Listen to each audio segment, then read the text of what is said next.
It's not the end of Gintama, but it might as well be. It would be pretty sad if it was though. The countdown to the end is only a few weeks away, and I'm already feeling emotional. This chapter sets up for not only a unique and an intriguing experience, but a very emotional final ride before we could all say goodbye. So Rho Chi is certainly a one-of-a-kind gem that we should be blessed for his work. He may not get the similar worldwide recognition magnitude like Akira Toriyama or Masashi Kishimoto, but he should not be ignored. If there's anything good to say for internet, it's the broader audience that will spread the words of the series unknown. Gintama is among one. Here we are. The near-end experience has officially begun, and unlike the said mangaka with their famous work, I'm actually feeling uneasy to see it go.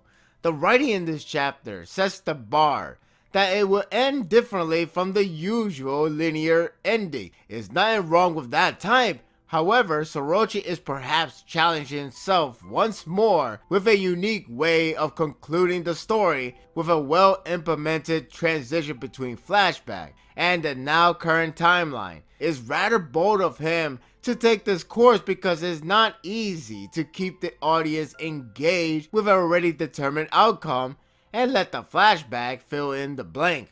So far, he's hitting all the right notes. Why I even doubted him. The setting is 2 years later, which is almost the same thing as the second movie time skip. I know a lot of series really likes to recite the nearly identical words from the first chapter into the last, so this one is no exception. However, the effect of its use leans towards to somewhat depressing tone.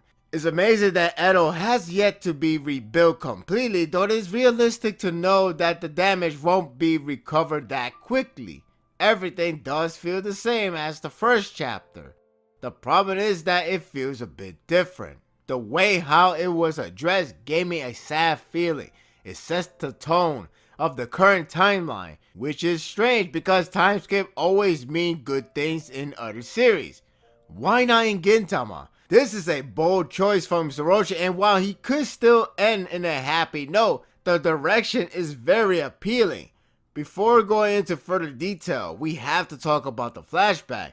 The grim feeling is realized greatly when the world was really coming to an end.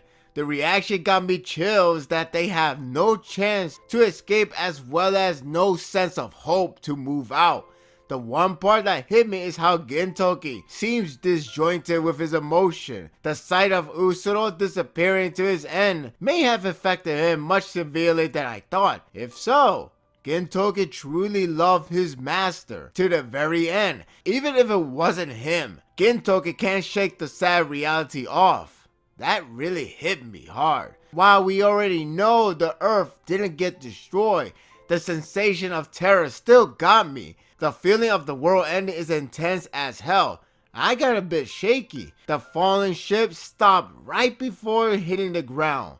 At least that's what it looks like. It is left unanswered on purpose because it goes back to the current timeline.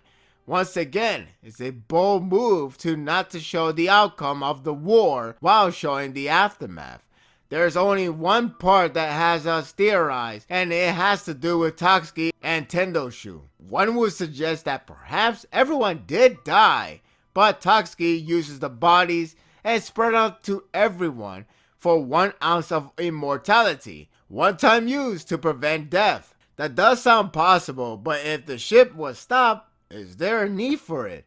It is possible that it is reserved for something else, but in due time. It is genius to end it there and have us wanting more regardless of the time skip. Revisiting chapter 1 is simply nice, especially with a mix up to its tones and outcome. The familiar segment begins with the manager yelling at the worker. He even comments that he once had someone working for him and believe he has died.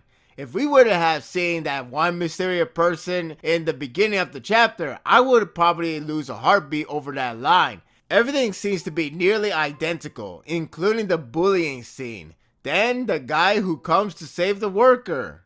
It's not Gintoki, it's Shinpachi.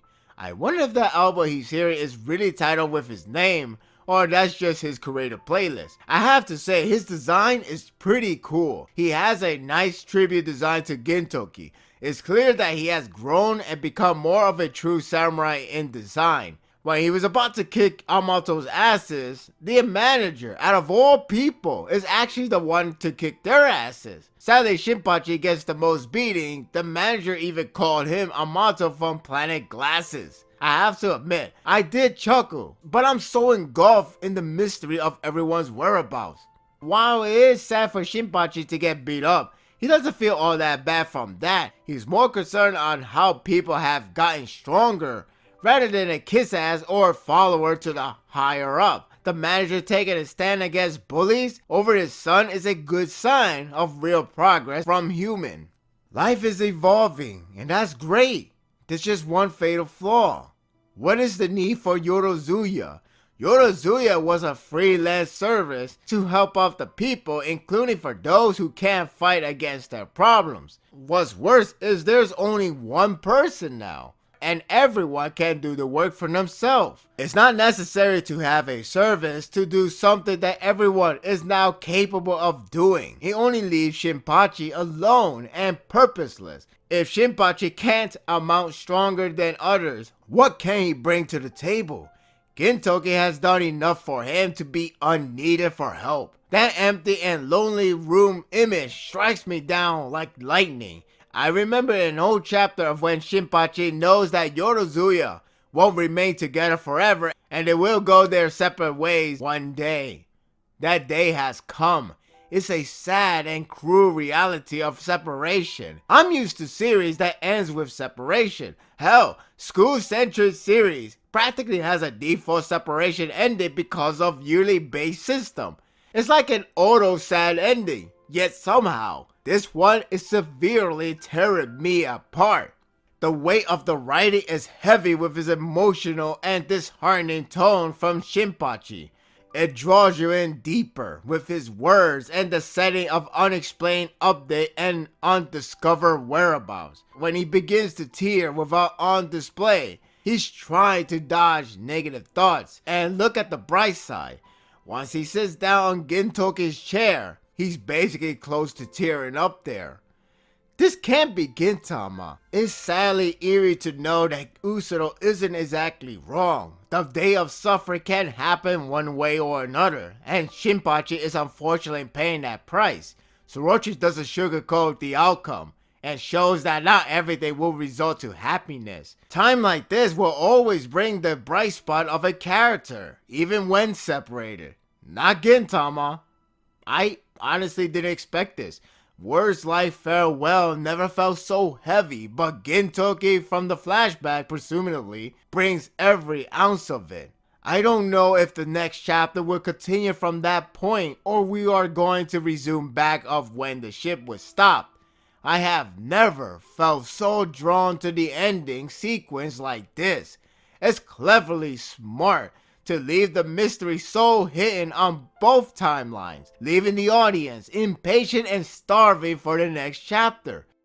This was a shockingly emotional and depressing chapter. It is true that the world didn't come to an end, but it doesn't leave everyone on a happy note. When there's good, there's always bad, and it can't be done in any shape or form.